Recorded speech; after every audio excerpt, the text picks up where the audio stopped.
Good morning to all you awesome people. I welcome you all on our YouTube channel JPSC Simplified. Let's crack JPSC. So, my dear friends, from today onwards, I am starting a new series for the JPSC examination that would be Jharkhand's Economic Survey 2019 to 2020.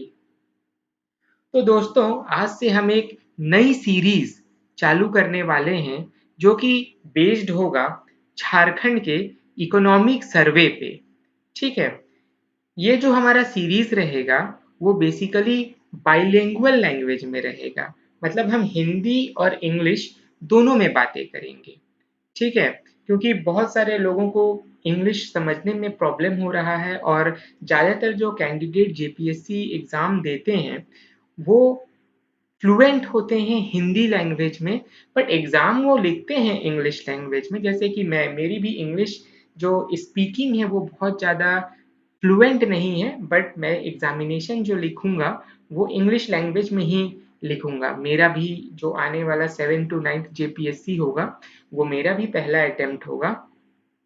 तो हम सब मिल के तैयारी करते हैं। मेरे द्वारा जो लेक्चर्स बनाए जा रहे हैं, अगर उसमें कोई आपको त्रुटि नज़र आती है, कोई प्रॉब्लम है, कुछ कमी है, तो आप ज़रूर कमेंट सेक्शन में मुझे बताएं कि मुझे और क्या करना चाहिए, कैसे इम्प्रूव करना चाहिए, ताकि और ज़्यादा से ज़्यादा लोग हमसे जुड़ें और इन लेक्चर्स का लाभ उठा सकें।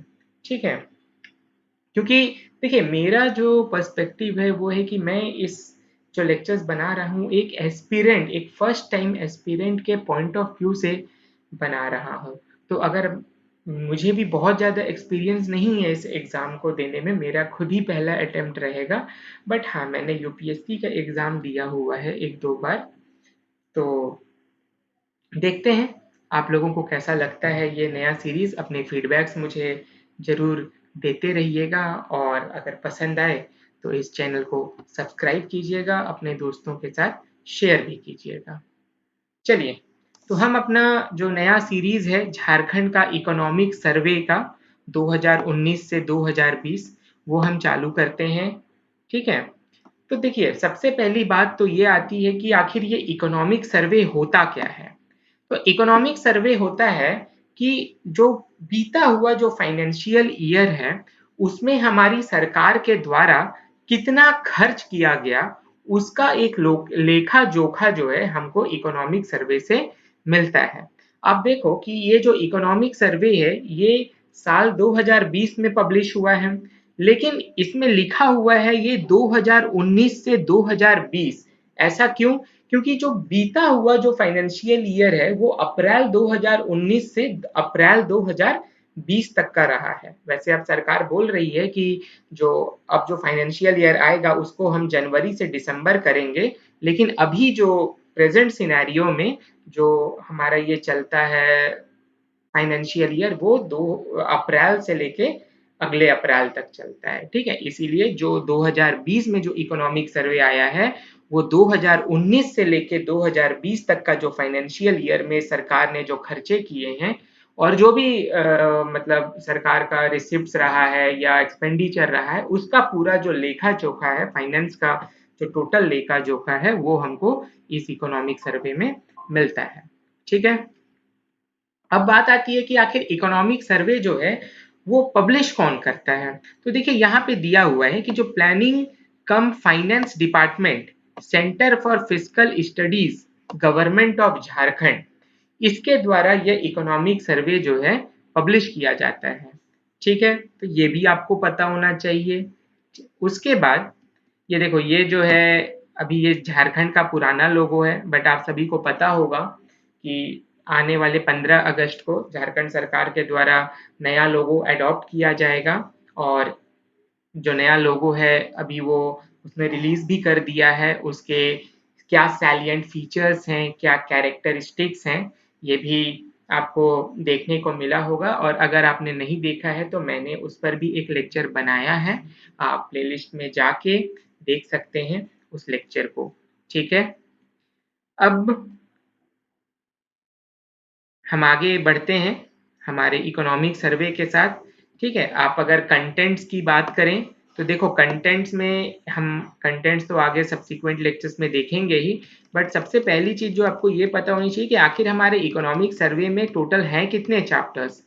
तो देखो यार, हमारे इकोनॉमिक सर्वे में अगर आप देखो तो टोटल 17 चैप्टर्स हैं। ठीक है, तो ये भी एक इम्पॉर्टेंट इंफॉर्मेशन है, आपको पता तो होना चाहिए। किसी भी बुक को आप पढ़ने जा रहे हो तो उससे पहले आपको ये तो पता होना चाहिए कि उसमें क्या क्या कंटेंट्स हैं। तो बेसिकली इसमें 17 चैप्टर्स हैं जो कि हमको पढ़ने हैं। ठीक है, धीरे धीरे करके हम एक एक चैप्टर्स को कंप्लीट करते रहेंगे। और अभी हमारे पास एम्पल टाइम है, अभी तो नोटिफिकेशन भी नहीं आया है 7 to 9 जेपीएससी का, बट जैसा कि इंफॉर्मेशन आ रहे हैं कि हो सकता है कि नवंबर मंथ तक नोटिफिकेशन आ जाए, क्योंकि रिसेंटली अभी आई थिंक 2-4 दिन पहले ही जो 2016 जेपीएससी के जो भी रैंक होल्डर्स हैं उनको डिस्ट्रिक्ट एलोकेट हो गया है। सो अब 7 से 9 जेपीएससी का जो रास्ता है वो मोर और लेस क्लियर हो चुका है, मुझे ऐसा लगता है। सो मोर और लेस आने वाले समय में हमको नोटिफिकेशन जल्द ही नज़र आएगा, है ना। लेकिन हमको ज़्यादा उस पर नहीं सोचना चाहिए, क्योंकि देखिए एग्ज़ाम तो होना ही होना है ना। वो आज हो या कुछ दिन बाद हो, एग्ज़ाम तो होगा।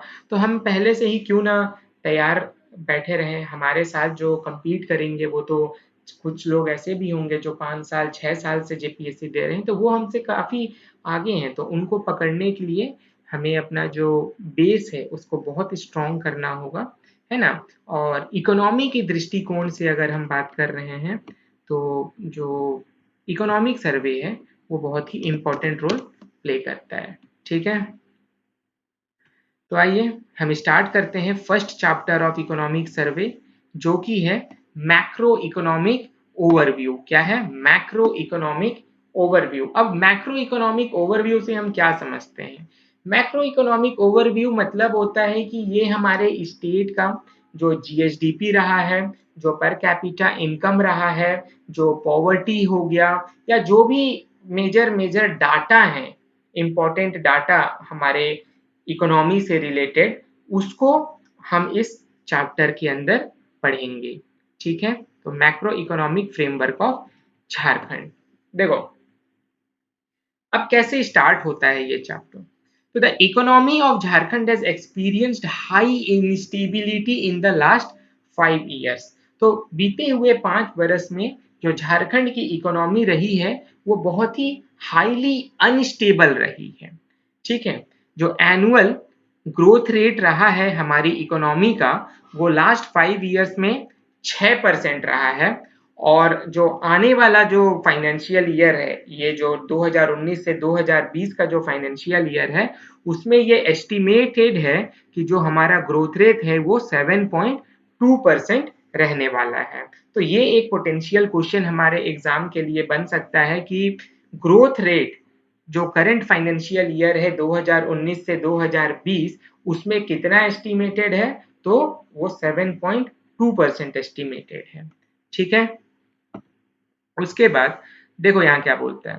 The gross state domestic product at constant price 2011 से 2012, है ना, जिसको हम रियल जीएसडीपी के नाम से भी जानते हैं, वो 2019 से 2020 का जो फाइनेंशियल ईयर है उसके लिए कितना एस्टिमेटेड किया गया है, तो रुपीज 2,49,554 करोड़। ओके, तो जो रियल जीएसडीपी है वो कितना एस्टिमेटेड है फाइनेंशियल ईयर 2019 से 2020 के लिए, दैट इज ₹2,49,554। अब आप बोलोगे कि आखिर यार ये रियल जीएसडीपी क्या होता है, तो रियल है ना। अब आप बोलोगे कि आखिर ये ग्रॉस स्टेट डोमेस्टिक प्रोडक्ट क्या होता है एट कांस्टेंट प्राइसेस।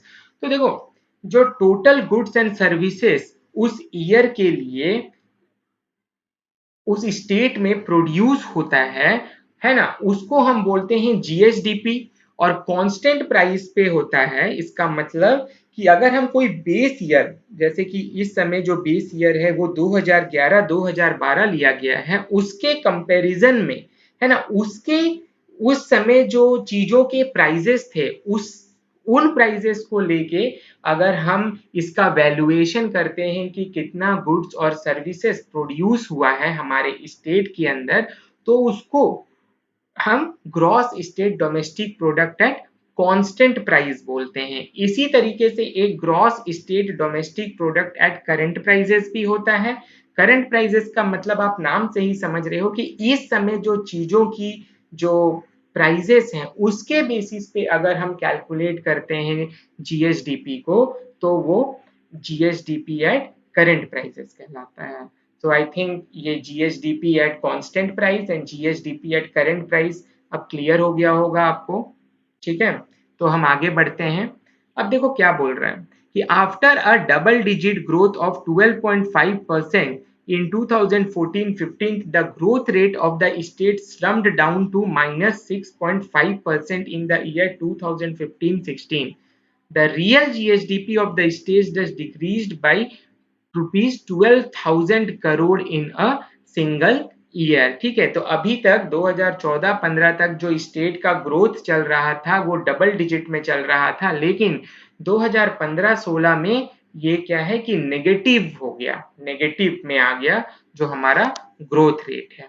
ठीक है, तो ये भी आपको ट्रेंड एक पता होना चाहिए आपको। देखो जनरली अगर आप यूपीएससी के पॉइंट ऑफ व्यू से देखोगे तो जो क्वेश्चंस हमको पूछे जाते हैं वो मेजरली ट्रेंड्स पे होते हैं। आपको ये नहीं पूछा पूछा जाता कि यार इस साल का डाटा कितना है, इस साल का डाटा कितना है। जनरली आपको पूछा जाता है कि अच्छा जो आपका मान लो कि जो जीएसडीपी है वो क्या 2014 से लेके 2019 में वो बढ़ता ही रहा था, ये घटता ही रहा था। तो इस तरीके से आपको ट्रेंड्स पता होने चाहिए। बट अगर हम जेपीएससी जैसे एग्जामिनेशन की बात करें तो ट्रेंड के साथ साथ यहाँ पे डाटा भी बहुत ज्यादा मैटर करता है। ठीक है, तो जो मेजर मेजर डाटा है वो आपको पता होने चाहिए।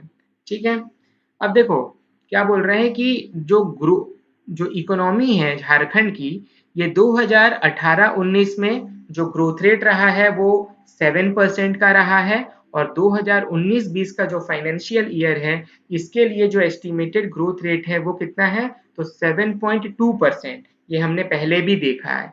ठीक है, तो ये डाटा आपके लिए इंपॉर्टेंट होता है, ये आपको पता होना चाहिए।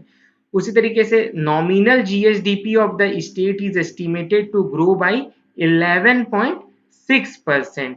ठीक है, तो ये भी एक इंपॉर्टेंट डाटा बनता है।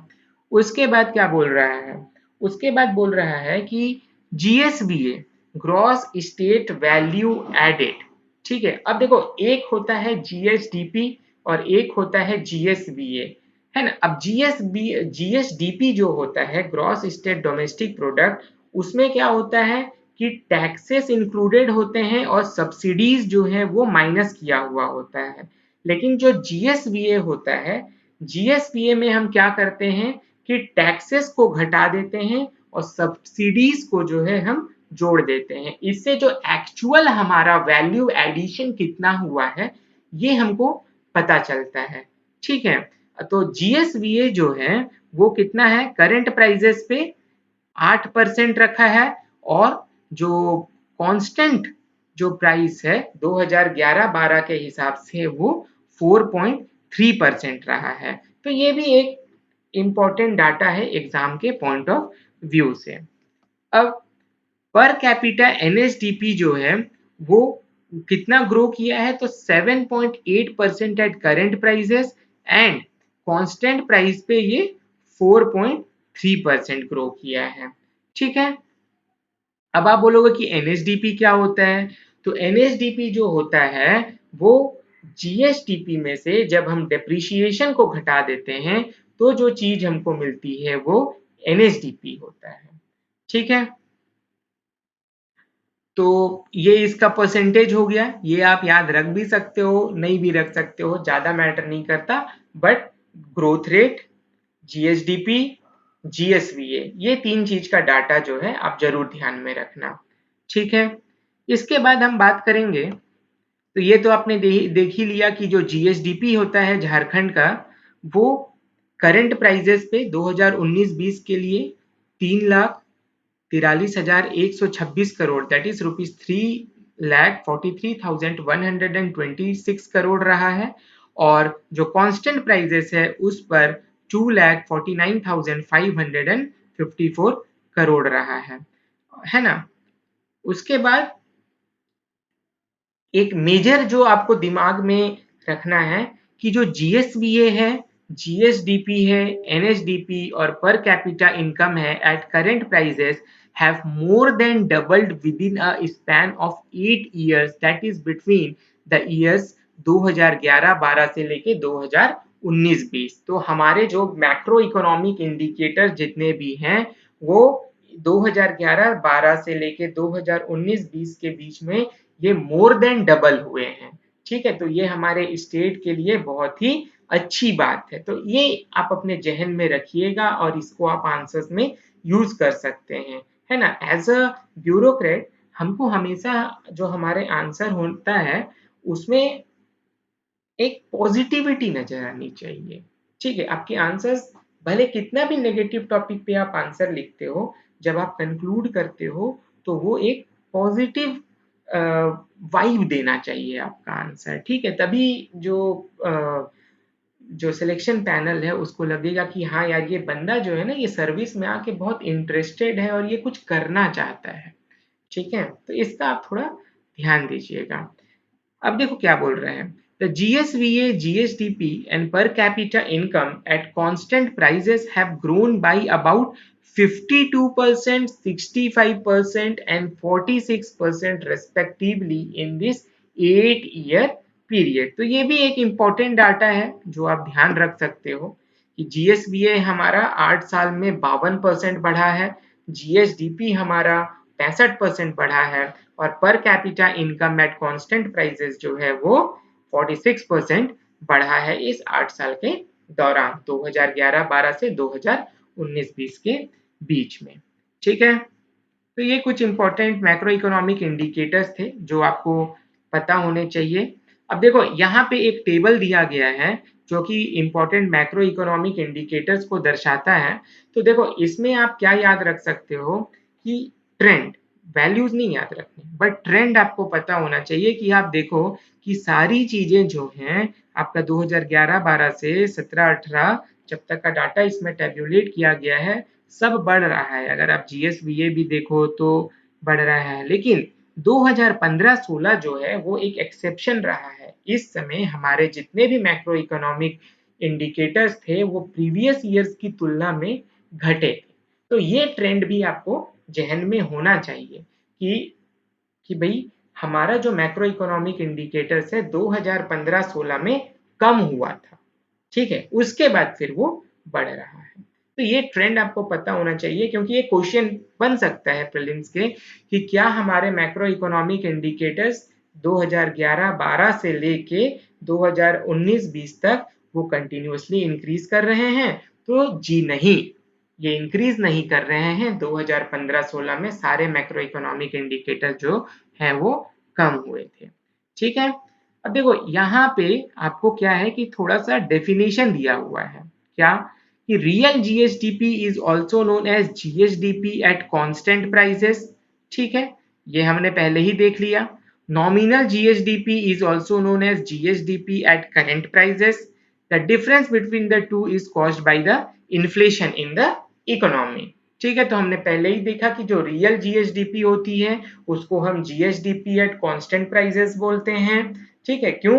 क्योंकि उसमें जो प्राइजेस होती हैं वो हम 2011-12 ईयर में जो प्राइजेस थी उसको लेते हैं और जो हमारा नॉमिनल जीएसडीपी होता है जिसको हम जीएसडीपी एट करंट प्राइस भी बोलते हैं वो कंप्यूट किया जाता है by taking the prices which are in the current financial year. ठीक है, तो डिफरेंस कहाँ से मिलेगा? जो दोनों में जो डिफरेंस आता है वो महंगाई के कारण, इन्फ्लेशन के कारण ही होगा, है ना। क्योंकि 2011-12 में ऑब्वियसली चीजें सस्ती रही होंगी और 2019-20 में चीजें महंगी होंगी, तो जो डिफरेंस निकल के आएगा वो इन्फ्लेशन का होगा। ठीक है, उसी तरीके से जीएसवीए में भी होता है ग्रॉस स्टेट वैल्यू एडेड या ग्रॉस वैल्यू एडेड भी बोलते हैं उसको, is the summation of value addition made by enterprises, government and households. The GDP or GSDP is equal to the GVA or GSVA at basic prices plus product taxes minus product subsidies. तो अगर हमको GBA दिया है और GSDP बोल रहा है निकालने के लिए, तो जीबीए में हम टैक्सेस को ऐड करेंगे और सब्सिडीज को माइनस कर देंगे, तो जो हमारा चीज आएगा वो क्या आएगा, ग्रॉस स्टेट डोमेस्टिक प्रोडक्ट। ठीक है, इतनी चीजें आपको समझ में आ गई होंगी। तो हम आगे बढ़ते हैं फिर। अब देखो यहाँ पे कुछ टेबल्स दिए हुए हैं, उसमें आपको यही मैक्रो इकोनॉमिक इंडिकेटर्स के बारे में दिया हुआ है। अगर आप पढ़ना चाहो तो पढ़ लेना, बाकी मुझे नहीं लगता कि ये सब डाटा बहुत ज़्यादा इम्पोर्टेंट होगा। ठीक है, बस ये आप जरूर याद रखना कि 2015-16 में जो भी हमारे मैक्रो इकोनॉमिक इंडिकेटर्स हैं वो क्या हुए थे, वो कम हुए थे। ठीक है ना, ये माइनस साइन आपको बता रहा है कि देखो ये घटा है। ठीक है, ये घटा है, तो ये आप जरूर ध्यान रखिएगा। बाकी आप यहाँ देख सकते हो कि जीएसडीपी एट कांस्टेंट और करंट प्राइजेस में। ठीक है, ये ब्लू वाला जो है ये कांस्टेंट प्राइजेस पे है, ये रेड वाला जो है ये करंट प्राइजेस पे है। यहाँ आप देखो कि बढ़ रहा था, बट 2015-16 में जो है ये कम हुआ है। ठीक है, तो ये ट्रेंड आपको याद रखना है। इस ग्राफ से भी पता चल रहा है कि 2015-16 में देखो कम हुआ है। ठीक है, तो यूनिफॉर्मली नहीं बढ़ा है हमारा मैक्रो इकोनॉमिक इंडिकेटर्स, तो ये आप जरूर ध्यान में रखना। ठीक है, ये देखो सारा पर कैपिटा इनकम भी 2015-16 में कम हुआ है 2014-15 के मुकाबले।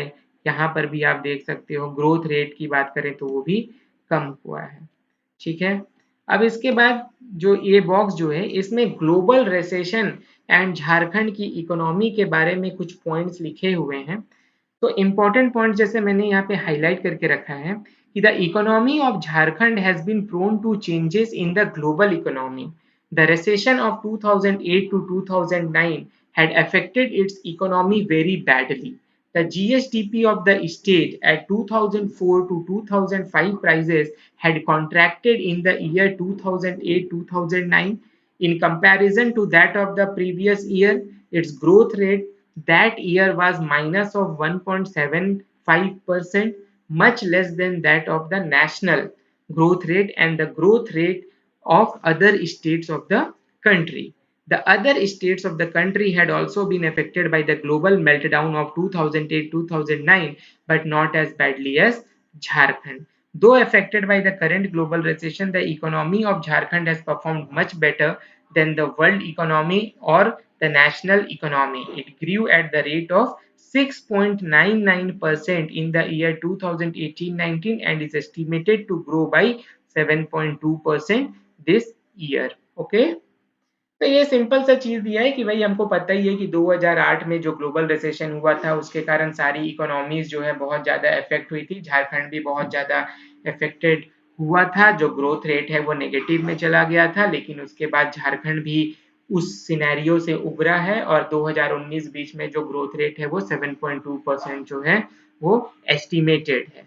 ठीक है, उसके बाद देखो इसमें क्या दिया हुआ है, वही मैक्रो इकोनॉमिक इंडिकेटर्स के कुछ कुछ और डाटा दिए हुए हैं कि जैसे GSDP at constant price of Jharkhand in the same period grew at compound annual rate of 5.7%, 1.8% less than the national average. तो वही बोल रहे हैं कि जो हमारा जो जीएसडीपी है वो नेशनल जो जीडीपी है उसके मुकाबले उसका ग्रोथ रेट जो है कम रहा है। वन कितना कम रहा है, तो 1.8 परसेंटेज पॉइंट जो है वो कम रहा है।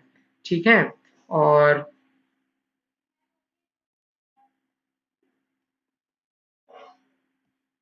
तो और वो यहाँ पे जो रियल पर कैपिटा इनकम है वो भी बोल रहा है कि 33% जो है वो जो नेशनल रहा है उससे कम रहा है। ठीक है, 2018-19 के दौरान। तो आप ये देख रहे हो कि देश का जो ग्रोथ रेट रहा है उसके मुकाबले झारखंड का जो रेट है वो कम रहा है। ऑब्वियसली कम तो रहेगा ही, क्योंकि झारखंड अभी भी जो है वो एक बैकवर्ड स्टेट में ही गिना जाता है, बट धीरे धीरे ये उन्नति की राह पे है। सो हम जैसे ब्यूरोक्रेट जब सर्विस में जाएंगे तो हमारा ये काम होगा कि झारखंड का जो ग्रोथ रेट है वो हमें नेशनल एवरेज से भी आगे लेके जाना है। ठीक है, तो इतना तक आपको समझ में आया होगा। उसके बाद आप ये देख सकते हो यार यहाँ पे कि GSDP of Jharkhand in comparison with GDP and per capita income of India दिया हुआ है। तो देखो कि GSDP of Jharkhand as a percentage of GDP of India, तो आप देख पा रहे हो कि कितना है ये, तो 1.65% और 1.65% रहा है 2017-18 और 18-19 के टाइम पे। ठीक है, और आप देख रहे हो कि हर साल ये बढ़ा है, लेकिन 2015-16 जो है वो वहां पर ये कम हुआ है। तो 2015-16 जो है झारखंड की इकोनॉमी के लिए ना एक एक्सेप्शन ईयर के तौर पे रहा है। उस समय जितने भी हमारे मैक्रो इकोनॉमिक इंडिकेटर्स रहे हैं वो क्या है कि कम ही हुए हैं। ठीक है, और उसके बाद देखो पर कैपिटा इनकम भी बात करें तो झारखंड का हमारा जो इंडिया है उसके मुकाबले 61.91% है। ठीक है, तो जो हम इंडिया का जो पर कैपिटा इनकम है उसका 61% जो है वो झारखंड का पर कैपिटा इनकम है। तो बहुत ही हम पीछे चल रहे हैं अभी कांस्टेंट प्राइसेस पे, और करंट प्राइसेस पे ये 60.25% 2017-18 के लिए रहा है, और 2018-19 के लिए ये 60.14% रहा है। तो ये आपको पता होना चाहिए, मतलब डाटा जरूरी नहीं है, बट हाँ ये पता होना चाहिए कि अभी हम बहुत पीछे चल रहे हैं। ठीक है, तो ये सब आपको, अगर आप ये सब डाटा थोड़ा सा याद कर पाए कुछ कुछ, और ये सब आप अपने आंसर में थोड़ा कोट कर दें, तो ऑब्वियसली आपको एडिशनल मार्क्स मिलेंगे। ठीक है, अब देखो यार आगे बढ़े तो क्या बोलता है कि पर capita income of Jharkhand is one of the lowest in the country, है ना। It now ranks 25 among the 28 states of the country. Apart from Bihar and Uttar Pradesh, even Manipur पर capita income has become less than Jharkhand. Okay, तो ये बहुत important data है आपके लिए prelims के पॉइंट ऑफ व्यू से, कि झारखंड का जो पर कैपिटा इनकम है वो 28 राज्यों में 25वें नंबर पे आता है हमारा झारखंड। हमसे नीचे सिर्फ 3 स्टेट हैं, वो है बिहार, उत्तर प्रदेश एंड मणिपुर। ठीक है, तो ये एक प्रीलिम्स के लिए पोटेंशियल क्वेश्चन है, आप जरूर ध्यान रखें इसको। Now, the gap between the per capita income of Jharkhand and those of other state has also declined over this 3 years. ठीक है, तो दो हम 25वें नंबर पे आते हैं, बट रिसेंट ईयर्स में हमारा जो पर कैपिटा इनकम है दूसरे स्टेट्स के मुकाबले जो है, जो हमारा जो गैप था उन स्टेट से, वो क्या है कि कम हुआ है। ठीक है, तो ये हमारे लिए एक पॉजिटिव एस्पेक्ट है। ठीक है, चलो अब आगे देखते हैं। तो देखो यहाँ पे स्टेट्स का रैंकिंग किया हुआ है कि कौन सी स्टेट पर कैपिटा इनकम की बेसिस पे कितने पे आती है। तो देखो झारखंड यहाँ पे आप देख पा रहे हो कि 25वें रैंक पे है 2017 के हिसाब से। कितना है, सॉरी 2017-18 के हिसाब से ये 25वें नंबर पे है। और पर कैपिटा इनकम कितना रहा है झारखंड का, तो 69,265 रुपीज रहा है। ये फिगर भी जो है आप ध्यान रखें कि झारखंड का पर कैपिटा इनकम जो है वो कितना रहा है, तो 69,265। ठीक है, इंपॉर्टेंट है। अब आगे बढ़ते हैं, और अगर आप देखो तो रैंकिंग में फर्स्ट पोजीशन पे कौन है, तो एक बार अपन देख लेते हैं कि फर्स्ट पोजीशन पे कौन है। तो फर्स्ट पोजीशन पे आपका गोवा है। ठीक है, देख रहे हो, तो पर कैपिटा इनकम आप देखो यहाँ पे कितना है, 4,22,149 रुपीज।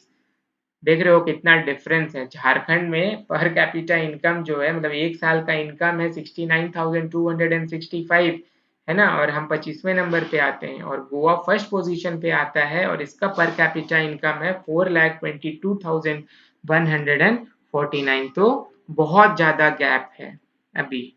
ठीक है, तो ये आप जरूर ध्यान में रखें, ये एक इम्पोर्टेंट क्वेश्चन आपके लिए बनता है। अब हम आगे बढ़ते हैं, तो इसमें हमको पढ़ना है sectoral variations in growth rate. ठीक है, इसमें हम देखेंगे कि आखिर किस तरीके से जो इनकम है प्राइमरी सेक्टर, सेकेंडरी सेक्टर और टर्शियरी सेक्टर में वैरी करता है, क्या उनका कंट्रीब्यूशंस है। तो इसको मेरे हिसाब से हम अपने अगले लेक्चर में पढ़ते हैं, क्योंकि ऐसे भी बहुत ज़्यादा एक ही लेक्चर में पढ़ेंगे तो वो मोनोटोनस हो जाएगा और आप उसको देखेंगे भी नहीं। तो आज के लिए हम इतना ही रखते हैं, अगले लेक्चर में हम जो चैप्टर नंबर 1 है उसको हम कंप्लीट कर देंगे, और धीरे धीरे हम कवर टू कवर इस इकोनॉमिक सर्वे को हम कंप्लीट करेंगे। ठीक है। तो होप कि आपको आज का लेक्चर अच्छा लगा होगा, आपने बहुत कुछ सीखा होगा, जो भी इम्पोर्टेंट चीज़ें मुझे लगी मैंने आपको बताया, आप उसको नोट डाउन करें। आपको लगता है कि और भी कुछ मैं ऐड ऑन कर सकता हूँ इसमें, तो आप मुझे ज़रूर बताएं। ठीक है, तो till then have a good day, read, revise and enjoy. Thank you.